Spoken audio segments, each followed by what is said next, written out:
Halo semua, karena banyak teman-teman yang bertanya kepada saya, bagaimana cara berdebat atau berdiskusi tentang agama dengan Muslim, jadi pada video ini, saya akan memberikan beberapa tips dan trik untuk teman-teman berdebat atau berdiskusi dengan Muslim. Oke, kita mulai aja ya.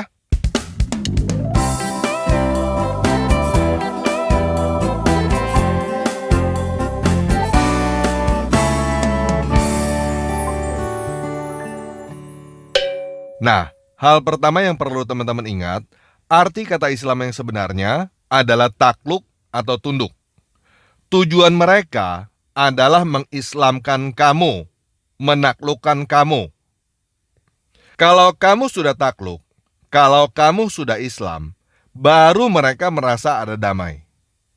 Itulah sebabnya mereka berkata bahwa Islam itu damai. Artinya, kalau kamu takluk baru ada damai. Jadi ketika kamu berdiskusi atau berdebat dengan Muslim, kamu harus ingat bahwa kamu sedang bertarung, walaupun tidak menggunakan golok dan bedil. Dan kamu harus ingat untuk mempersiapkan diri, bukan hanya pada level pengetahuan dan logika, tetapi juga pada level emosi dan fisik. Kalau kamu tidak suka atau tidak siap untuk bertarung, jangan bertarung. Jangan berdiskusi atau berdebat dengan Muslim. Karena ketika kamu berdiskusi atau berdebat tentang agama dengan Muslim, suka tidak suka, kamu sedang bertarung. Sampai di sini paham ya? Nah, kalau kamu sudah paham bahwa kamu bertarung, ada dua prinsip dasar yang harus kamu ingat untuk memenangkan pertarungan. Yang pertama, kamu harus tahu tentang diri kamu sendiri, dan kamu harus tahu tentang lawan kamu. Yang kedua, jangan bertarung di area yang membuat kamu lemah. Bertarunglah di area yang membuat kamu kuat, atau setidaknya netral. Bisa paham ya? Nah, tentang diri kamu sendiri, saya tidak akan berbicara banyak. Kamu sendiri yang harus bisa menjawab siapa kamu. Apa kelebihan dan kekurangan kamu. Kalau kamu Kristen, ingatlah bahwa kamu adalah anak Tuhanmu. Kamu punya otoritas dan kuasa dari Bapakmu. Sedangkan mereka adalah Abdul, budak Tuhan mereka. Dan tujuan mereka adalah menaklukkan kamu, supaya kamu juga menjadi budak Tuhan mereka. Nah, kalau teman-teman udah paham tentang hal ini, maka ketika mereka berkata bahwa mereka mencari kebenaran, teman-teman harus sadar bahwa mereka sedang melakukan taqiyah. Mereka sedang berdusta. Mereka bukan mencari kebenaran. Mereka mencari pembenaran supaya bisa menaklukkan kamu. Apa bedanya mencari kebenaran dan mencari pembenaran? Mencari kebenaran adalah menggunakan segala daya untuk mengetahui apa yang benar, apa yang fakta.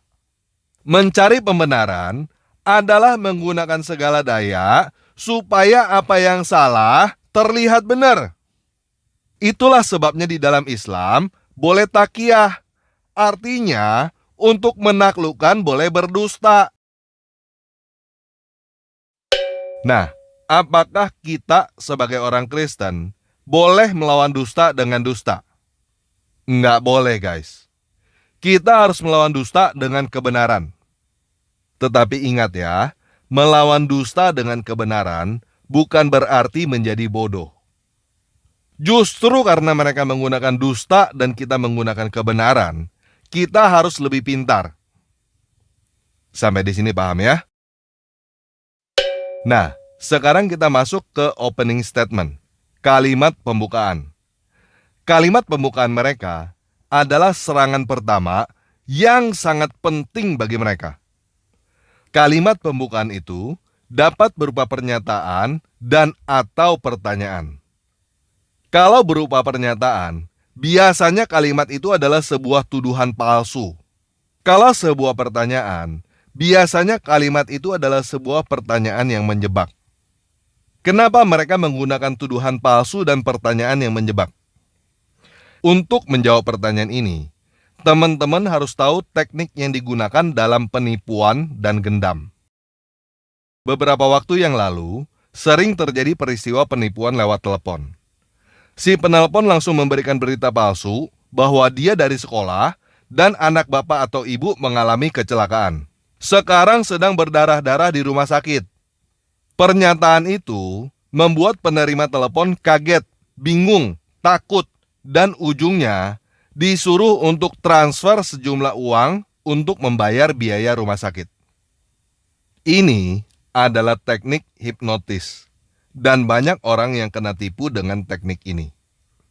Begitu juga dengan gendam. Korban diberikan pertanyaan oleh pelaku untuk mengalihkan perhatian sambil diberikan sugesti untuk mengikuti kemauan pelaku. Itu juga teknik hipnotis. Oke, Pak Bambang gini Pak Bambang. Pak Bambang tadi dari rumahnya mana Pak? Cikarang ya. Cikarang ke sini tadi berapa jam Pak kira-kira? Kalau dipikir jadi bingung Pak. Kalau dipikir jadi bingung. Jadi ke rumah ke Cikarang berapa jam? Semakin dipikir semakin bingung kan? Namanya kok jadi bingung ya kan? Namanya jadi bingung. Kalau dipikir lebih bingung. Bawa dompet nggak Pak? Bawa dompet Pak? Bawa ya. Oke. Nah tadi misalnya sudah dikeluarin aja nggak Pak? Oke. Kesini ke Jakarta jaraknya berapa kilo Pak? Berapa kilo? Sambil dipikir sambil bingung tuh Pak. Ya kan? Bingung, kalau dipikir lebih bingung lagi. Nggak tahu kenapa kalau semakin mikir tuh semakin bingung. Ya kan? Benar nggak Pak? Kalau dipikir lebih bingung lagi kan? Nah, bingung kan? Nah, lebih dipikir lebih bingung lagi. Nah, ini Pak, tadi kesini sebetulnya mau belajar apa Pak? Kalau mau ngomong malah bingung, lebih ngomong lebih bingung lagi. Bawa handphone Pak? Bawa handphone ya Pak ya? Oke, dikeluarkan handphonenya mana? Ini Pak ya? Oke, sambil tadi Pak, sambil ngomong, kalau ke Jakarta dipikir-pikir Pak, tadi ke Jakarta bangunnya jam berapa, terus kesininya dengan siapa, kalau dipikir lebih bingung lagi gitu Pak. Ini handphonenya Pak ya? Oke, saya minta nggak apa-apa Pak ya, lebih dipikir lebih bingung, nggak apa-apa kan Pak? Oke, lebih dipikir lebih bingung lagi kan? Lebih bingung lagi. Makin dipikir makin bingung ya, gitu kan? Oke, sekarang lupakan semuanya. Oke, sekarang lupakan semuanya. Oke, nggak ada masalah Pak ya? Sadar ya? Sadar kan? Ya oke. Bawa dompet tadi Pak. Dompetnya mana Pak?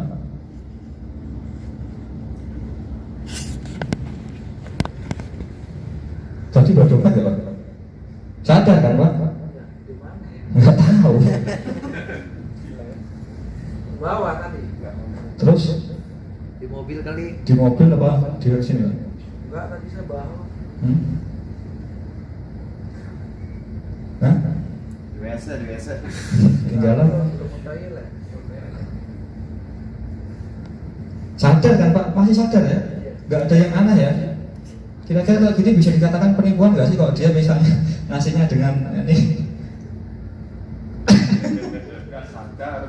Nggak sadar. Sadar nggak Pak? Sadar kan, namanya siapa Pak? Oh sadar. Rumahnya di mana Pak? Tuh. Ngasihnya yang nggak sadar. Pak, tadi nggak tahu Pak dompetnya di mana. Bawa handphone. Handphonenya mana Pak? Tapi di sini saya. Tuh. Bisa gitu ya? Tanyain tuh Pak John ada di belakang. Pak. Celana saya ketat. Iya, ketat ya padahal ya. Nggak ada ya Pak ya? Polisi dulu ya. Itu Pak. Tadi sebetulnya sadar nggak Pak ngasih dompet ke saya? Tahu nggak? Enggak. Nggak tahu ya, ini dompetnya dikasih ke saya. Ini dompetnya Pak. Nah ini dompetnya, ini handphonenya juga dikasih ke saya juga. Tuh. Oke. Tuh. Oke, tepuk tangan Pak. Teknik-teknik hipnotis itulah yang digunakan dengan melontarkan tuduhan palsu dan pertanyaan-pertanyaan yang membingungkan. Mereka berusaha membuat kamu kaget, bingung, takut, dan ujungnya menggiring kamu ke alur permainan mereka. Kenapa mereka melakukan hal itu? Karena seperti yang saya katakan, tujuan mereka adalah menaklukkan kamu. Ujungnya, supaya kamu melakukan apa yang mereka mau. Bisa jadi, kamu digiring untuk menjadi seperti Zaid di dalam Al-Quran surat 33 ayat 37. Zaid menceraikan istrinya, supaya istrinya bisa dikawinin oleh orang yang menaklukkan dia. Dan Zaid berpikir bahwa hal itu adalah hal yang benar karena Allah yang suruh. Ih, mengerikan dan menjijikkan sekali kan? Jadi teman-teman yang ingin berdiskusi atau berdebat dengan Muslim, jangan bodoh berpikir bahwa kamu sedang main-main, sebab mereka tidak main-main dengan kamu. Mereka berusaha untuk menaklukkan kamu, dan itulah inti seluruh ajaran mereka. Dan kamu jangan berharap bahwa kamu bisa bertarung di area logika aja, karena mereka bertarung di area hipnotis, area bawah sadar. Bagaimana? Sekarang seharusnya kamu sudah bisa paham kenapa Muslim selalu comot-comot ayat, mengeluarkan klaim-klaim yang memancing emosi, dan lain sebagainya. Karena mereka memang bukan mencari kebenaran. Mereka berusaha menaklukkan kamu. Oleh sebab itu sekarang saya berharap teman-teman bisa mengerti kenapa saya sangat menolak ada kata Allah di dalam Alkitab. Saya bahkan mengatakan bahwa kata Allah yang ada di dalam Alkitab adalah jerat yang harus segera dibuang. Karena mereka akan selalu berusaha berkata bahwa Allah yang mereka sembah sama dengan Tuhan kita. Ketika kamu mengiyakan tipuan mereka itu, kamu sudah membuka celah untuk dihipnotis dan ditaklukkan. Nah, jadi seperti yang saya katakan di awal, jika kamu tidak siap untuk bertarung, jangan bertarung. Walaupun mereka berusaha untuk memancing emosimu, ngatain kamu pengecut, atau apapun. Cuekin aja. Kita nggak butuh pengakuan berani, pengakuan hebat, atau pengakuan apapun dari mereka. Mereka yang butuh pengakuan, karena mereka adalah abdul, mereka adalah budak. Paham ya? Nah, jika kamu sudah siap untuk bertarung, ingat selalu jaga emosimu selama pertarungan. Karena emosimu itulah yang mereka incar. Walaupun kamu emosi, kamu harus tetap bisa mengontrol pikiran dan hatimu. Maksud saya menjaga emosi, bukan kamu tidak boleh marah ya. Tetapi, jangan sampai kamu lepas kendali, mengiyakan perkataan mereka, dan akhirnya kamu digiring oleh mereka ke permainan mereka. Kenapa begitu? Karena semua cara hipnotis hanya berhasil jika kamu mengiyakan orang yang menghipnotis kamu. Kamu tidak bisa dihipnotis jika kamu skeptis, menolak, dan membantah orang yang menghipnotis kamu. Jadi, intinya apapun yang terjadi, kamu harus tenang. Jangan panik. Mengenai kalimat pembukaan mereka, kamu harus ingat bahwa apapun yang mereka katakan, jangan dimakan. Ketika mereka memberikan pernyataan tuduhan, itu karena mereka sendiri melakukan apa yang mereka tuduh itu. Contoh, mereka menuduh orang Kristen tukang berzina. Kenapa mereka menuduh orang Kristen tukang berzina? Karena mereka tukang berzina, dan mereka berusaha untuk menutupinya dengan kertas yang disebut dengan surat cerai dan surat kawin. Kenapa mereka menuduh Alkitab sudah diubah? Karena Al-Quran sudah diubah. Dan mereka berusaha menutupinya dengan bahasa Arab yang tidak dimengerti oleh kamu. Jadi apapun yang mereka tuduhkan kepada kamu, gak usah merasa tertuduh. Langsung aja pakai tuduhan itu untuk mengukur mereka. Sampai detik ini, saya belum menemukan satu pun tuduhan mereka yang tidak bisa dipakai untuk menampar balik mereka. Sampai di sini paham ya? Nah, ketika mereka memberikan pertanyaan, kamu tidak perlu terpancing untuk memberikan mereka jawaban. Karena pada dasarnya, mereka memang tidak mau mendengarkan jawaban kamu. Mereka hanya berusaha supaya pikiran kamu konsentrasi ke satu titik, sedangkan mereka mendoktrin langsung pikiran bawah sadar kamu seperti gendam. Jadi, salah satu cara untuk menghancurkan trik mereka adalah memberikan pertanyaan balik. Contohnya, jika mereka bertanya kepada kamu, kenapa kamu menuhankan Yesus? Kamu bisa jawab dengan pertanyaan balik. Emangnya kenapa? Kamu nggak ngerti. Kenapa kamu nggak ngerti? Kenapa kamu menabikan Muhammad? Dan seterusnya. Jadi, kamu balikkan posisi dengan pertanyaan balik, sehingga mereka yang mikir dan kamu yang serang dengan pertanyaan. Kalau mereka sudah menyerah, mereka sudah keluar dari agama mereka, baru kamu berikan jawaban kamu. Kenapa harus begitu? Seperti yang saya katakan, mereka bukan mencari kebenaran. Mereka mencari pembenaran. Diskusi atau debat bagi mereka adalah pertarungan, ajang untuk menaklukkan. Kamu harus patahkan pembenaran mereka dulu, supaya mereka mencari kebenaran.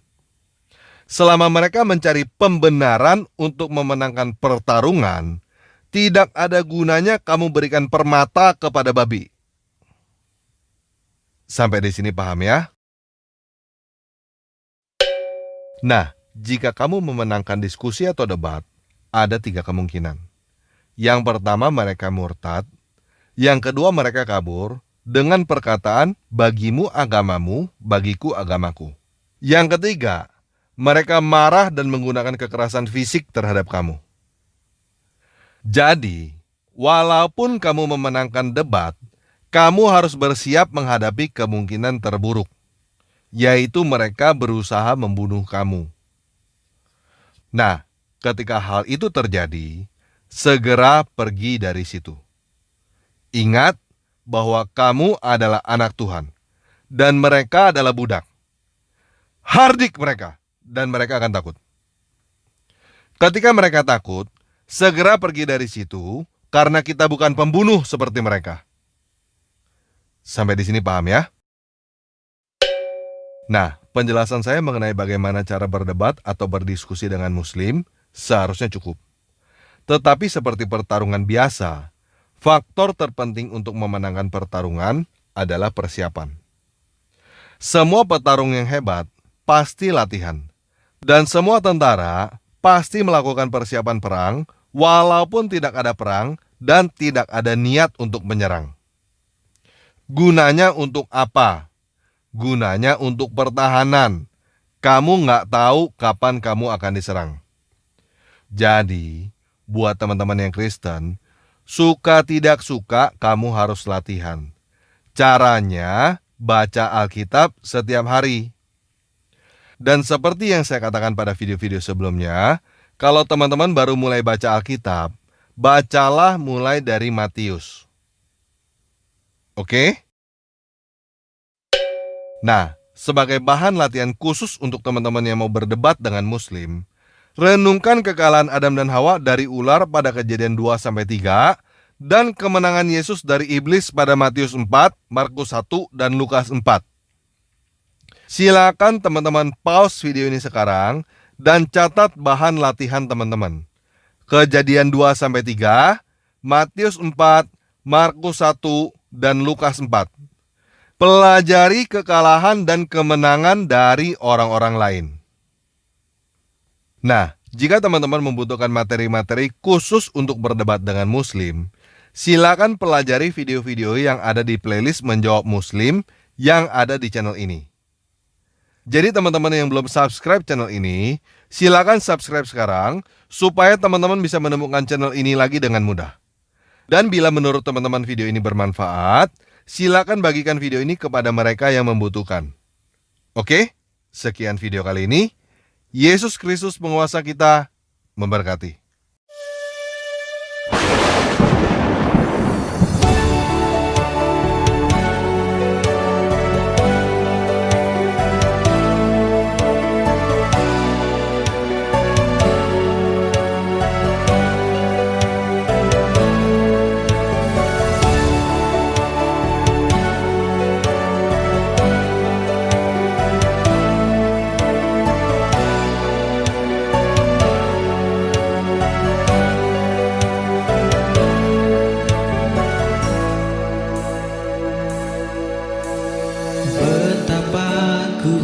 bersyukur kau pemilik hidupku, penebus penuntunku.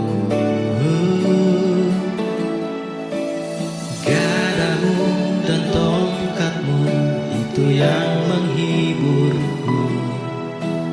Engkaulah gembalaku, kasihku rasa berlimpah, mengurapi hidupku. Tak gentar ku melangkah, meski di dalam kekelaman. Kau hebatku, kau kuatku, kau Bapakku.